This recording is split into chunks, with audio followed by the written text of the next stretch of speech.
श्रीकृष्णपरमात्मने नमः। अतः द्वादशोऽध्यायः भक्तियोगः।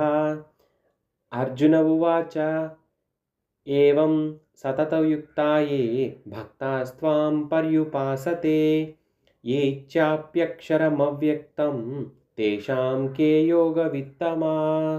ఈ శ్లోకానికి అర్థం చూసినట్లయితే, ఓ కృష్ణ, ఎల్లప్పుడూ నిన్ను భక్తితో ఆరాధించేవారు, అలాగే రూపం లేని అవ్యక్త పరమాత్మను ధ్యానం చేసే వారిలో ఎవరు యోగంలో శ్రేష్ఠులు అని అర్జునుడు ప్రశ్నిస్తున్నాడు.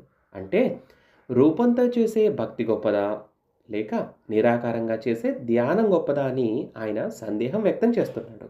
ఈ శ్లోకానికి భావం. ఈ శ్లోకం మన ఆధ్యాత్మిక ప్రయాణంలో ఒక ముఖ్యమైన ప్రశ్నను లేవనెత్తుతుంది. మనం దేవుణ్ణి ఒక రూపంగా పూజించాలా, లేక రూపం లేని తత్వంగా భావించాలా అనే సందేహం ప్రతి ఒక్కరికి వస్తుంది.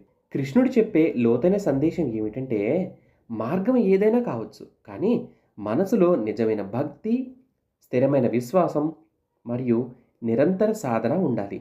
ఎందుకంటే భక్తి అనేది బాహ్య రూపం కంటే అంతర్గత అనుభూతి గురించి ఎక్కువగా ఉంటుంది.